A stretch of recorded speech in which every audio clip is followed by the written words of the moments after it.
네, 안녕하십니까. 부동산 전략가들의 김태준입니다. 오늘 이 시간에는 민생토론회에서 후속 규제 개선 조치라고 오늘 발표를 했습니다. 국토교통부에서 발표를 했는데요. 이 내용을 좀 간략하게나마 설명을 좀 드리려고 오늘 영상을 찍게 됐는데요.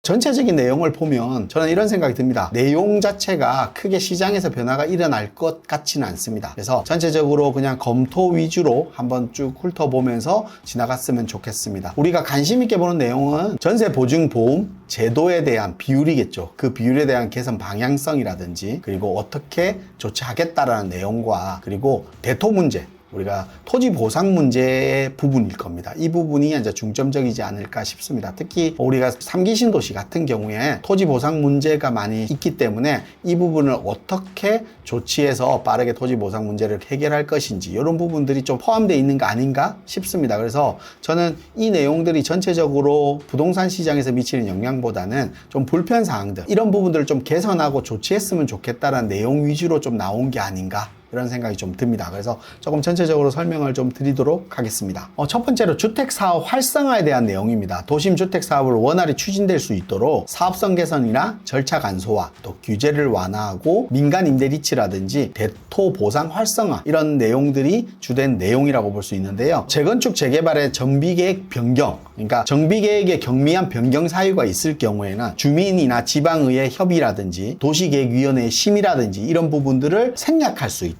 경미한 변경이 있을 때는 정비계획에 대한 내용이 바뀌어야 될 때 이런 부분까지 하나하나 다 받아야 돼 보니까 시간이 좀 많이 지체되는 부분입니다. 이 부분을 간소화해서 이 부분을 생략하겠다. 그래서 경미한 변경 사유가 있을 경우에는 이런 부분들이 좀 생략된다라고 생각하시면 될 것 같습니다. 그리고 뭐 국공유지에 대한 동의, 그러니까 국공유지 같은 경우는 재산관리청에서 그전에는 동의라든지 반대라든지 이런 부분들을 명확하게 표시해야 되지만 이제는 반대가 명시적으로 있지 않으면 그냥 동의로 간주하겠다. 동의는 따로 서류를 제출할 필요가 없다는 겁니다. 이런 부분들도 조금 더 빨리 진행될 수 있는 과정이라고 볼 수 있겠죠.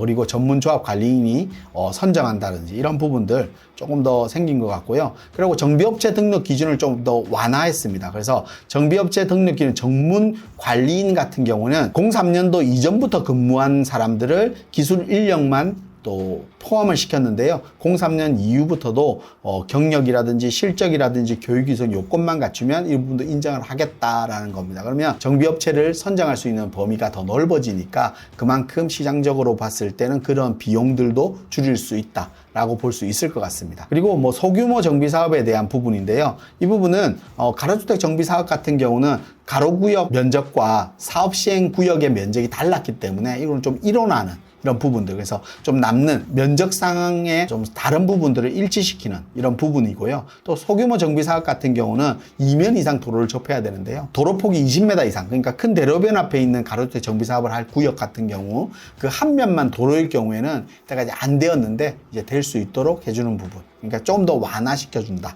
이런 내용이라고 볼 수 있을 것 같습니다. 그리고 도심복합사업, 우리가 리츠 활성화입니다. 리츠 사업 같은 경우는 지금 우리가 부동산 시장에서 미치는 영향이 크지 않기 때문에 리츠 사업으로서 부동산 주택 공급을 활성화할 수 있는 방안으로 부지 확보 비율, 그러니까 부지에 대한 확보를 100% 해야 되는데 75%를 줄여준다든지 부담금을 감면해 준다든지 그리고 공공기업 부분을 좀 유연화시켜 주겠다. 이런 내용들입니다. 그리고 우리가 주민 공동시설 같은 경우에는 침수 문제 때문에 지하에 설치할 수가 없습니다. 이 부분을 지하로 설치할 수 있도록 만들어 주겠다. 그렇기 때문에 우리가 흔히들 말하는 피트니스 센터라든지 독서실, 그러니까 예를 들면 주민 공동시설, 부속 용도 같은 경우를 예외적으로 설치할 수 있도록 허용해 주겠다라는 내용입니다. 지하로 넣게 되면 지상부에 우리가 다른 거로 공급할 수 있겠죠. 그만큼 좀 더 공급할 수 있는 사업성이 좀 넓어진다. 이런 내용들을 좀 보시면 될 것 같고요. 민간 임대리츠 규제 완화, 이런 부분들 공사비 조정 기준을 합리화한다든지 그리고 지분양도시 승계인 요건을 좀 더 완화시켜 준다든지 참여 시공사의 실적 요건을 완화해서 좀 더 많은 참여 회사들이 생길 수 있도록 하겠다. 이런 내용들입니다. 그래서 지금 나온 내용들을 보면 주택 공급을 좀 더 활성화할 수 있는 부분이긴 하지만 시장에서 절대적으로 미치는 영향, 재개발, 재건축에 대한 규제들을 많이 풀어준다든지 이런 내용들이 포함되어 있지는 않다. 그래서 이 정도 내용들을 좀 더 알고 상황을 판단하시면 된다라고 생각하시면 될 것 같습니다. 그리고 제가 볼 때는 이번 내용에서 가장 중요한 내용은 대토보상 활성화인 것 같습니다. 우리가 토지보상 부분들이 발생한데요. 토지보상 방식은 현재 현금보상이라든지 채권으로 보상받든지 아니면 토지로 대토보상으로 받는 겁니다. 하지만 이 부분을 토지 외에 주택 분양권 보상도 추가하겠다는 내용입니다.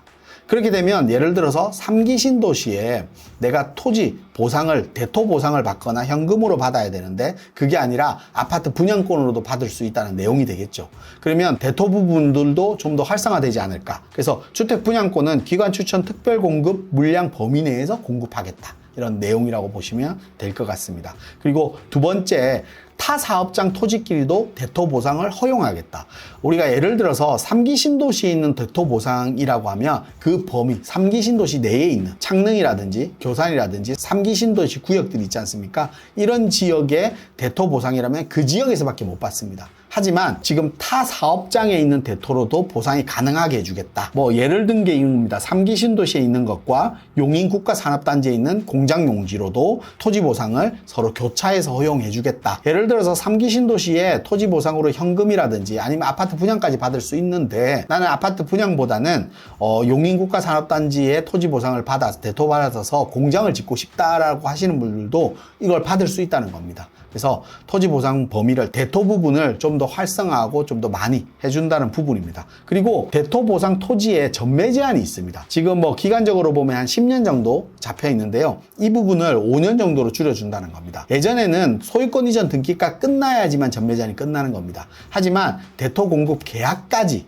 가 전매 제한으로 묶이다 보니까 그 대토 공급 계약에서부터 소유권 이전 등기가 나는 시간까지는 고기만큼 줄어드는 겁니다. 그러니까 전매 제한 기간을 좀 줄여주는, 완화시켜주는 정책이다 이렇게 보시면 되고요. 그리고 공동주택 용지 대토 보상자는 주택을 우선 공급하겠다. 그래서 지금 나와 있는 대토 보상 기준들을 좀 더 완화하고 요건들을 좋게 해줌으로써 대토 보상들에 대한 좀 활성화시키는 내용이 주된 내용이 아닌가 싶습니다. 그래서 다른 내용들은 구체적인 게보다는 조금의 변경이 있었다라고 하면 이 부분은 좀 더 많은 대책들이 지금 발표된 내용이라고 볼 수 있겠죠. 그래서 저는 이 부분이 이번 나온 전체에서 가장 중요한 역할을 하는 부분이 아닌가 싶습니다. 계속 보도록 하겠습니다. 공공택지 등 사업 기반 강화, 그러니까 쪽방촌에 있는 지역, 개발 사업 지역은 분양가 상한제 적용해서 제외하겠다. 라는 겁니다. 그래서 이런 부분들이라든지 공공주택 민간 대행 개발 제도화를 만들겠다.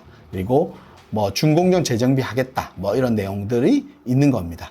그리고 국민주거 불편 해소들이 있는데요. 우리 청약제도 이런 부분들이 가장 또 내용이 나와 있는 내용입니다. 우리가 청약 예금이나 부금을 넣죠. 그리고 청약 저축을 넣습니다. 이게 다 다른 용도로 하기 때문에 예부금 같은 경우는 민영주택 청약으로 인한 청약통장 가입 기간을 적용한다라고 하면 청약 저축 같은 경우는 공공주택을 청약받기 위해서 납입 횟수라든지 그리고 월납입 인정 금액이 중요한데요. 이걸 교차해서 전환해서 허용하겠다라는 내용입니다. 하나만 고집하다 보면 다른 거 하나를 할 수 없기 때문에 이걸 전환시켜 주겠다. 이런 내용이라고 보시면 될 것 같습니다. 그리고 월납입금 인정한도, 그러니까 세금 공제, 소득 공제를 받을 수 있는 금액이 10만 원이었는데요. 그 부분이 이제 25만 원으로 좀 더 상향되었다. 이 내용을 좀 보시면 될 것 같고요. 지자체 특별공급을 저출생이라든지 고령화에 맞춰서 좀 더 특별공급을 신설하겠다라는 내용입니다. 그리고 가장 우리가 관심을 가졌던 임대보증체계 안정화 부분인데요. 이 부분이 우리가 흔히들 전세보증 가입 한도가 126%라고 표현합니다. 이 부분에 대한 부분을 좀 설명을 했는데요. 결론부터 말씀드리면 126% 그대로 유지한다는 내용입니다. 유지하지만 다만 임대인이 공시가격에 대한 이의가 있을 경우, 너무 낮다, 그래서 이의가 있을 경우에는 허그 인정 시 허그에서 직접 의뢰하는 감정평가 법인에 의해서 감정가를 사용할 수 있다. 그 감정가를 사용하는데 허용해 주겠다는 내용입니다. 실질적으로 감정평가 법인을 이용하는 경우도 있습니다. 하지만 그 과정에서 선행되어야 될 여러 가지 요건들이 있습니다. 그 요건들이 있는데 지금은 그거 없이 바로 임대인이 이의 신청하면 해주겠다라는 겁니다. 하지만 여기서 단점도 있죠. 허그가 인정 시 그리고 허그가 지정하는 감정평가 법인으로 사용해야 된다는 내용입니다. 이 내용에 대해서는 신 대표님이랑 좀 자세한 내용들도 찍어 올렸기 때문에 이 정도 하고 또 넘어가도록 하겠습니다. 그리고 뉴홈 내용입니다. 뉴홈 나눔형의 재구조화. 그래서 공공분양 뉴홈의 나눔형의 지속 가능한 공급과 수분양자의 거래 불편 해소를 위해 4인간 거래를 허용하고 정산 기한을 도입하겠다. 이런 내용들입니다. 그리고 기숙사형 매입 임대주택의 공급 대상을 좀 더 확대하겠다. 그리고 지역 제한형 특화 임대를 신설하겠다. 뭐 지역적으로 우리가 임대에 대한 부분들이 다를 수 있습니다. 뭐 고령화라든지 아니면 이 지역은 다른 특성이 있는 지역 같은 경우는 그게 맞는 특화 임대를 신설해서 만들겠다. 그래서 좀 더 주택 공급을 활성화한다는 내용들을 좀 보시면 될 것 같습니다. 그래서 이런 내용들이 이제 전체적으로 좀 나온 내용이다라고 말씀드릴 수 있는데요. 시청자님도 같이 보고 계시겠지만 내용 자체가 시장에서 크게 미치는 영향 내용은 크게 없습니다. 그래서 후속 조치, 그러니까 보완되는 조치 내용들이 조금씩 첨부되어 있다라는 정도로 넘어가서 알고 가시면 될 것 같고요. 중요한 내용은 아까 말씀드린 대토 부분입니다. 이 대토 부분이 전매 제한 완화라든지 타 사업장에 대한 대토도 가능한 부분, 그리고 주택의 분양권으로도 받을 수 있다는 내용, 이런 내용들이 아마 가장 중요한 내용이 아닌가 싶습니다. 그래서 이런 부분들을 좀 더 알고 넘어가시고 꼼꼼한 내용들 체크하시라고 이 내용에 대해서 좀 정리해서 말씀을 드리는 겁니다. 앞으로도 이런 내용들이 정부 정책에 대한 내용이라든지 또 서울시에 대한 내용들도 많이 더 발표되고 있습니다. 이런 내용들에 대해서 좀 더 풀어서 해석해드리고 자세하게 설명드리는 시간들 할애해서 말씀드리도록 하겠습니다. 앞으로도 좋은 영상으로도 계속 인사드릴 거고요. 오늘 영상 좋으셨다라고 하면 좋아요, 구독하기 꼭 눌러주시고요. 다음 영상에서도 또 좋은 영상으로 인사드리도록 하겠습니다. 감사합니다.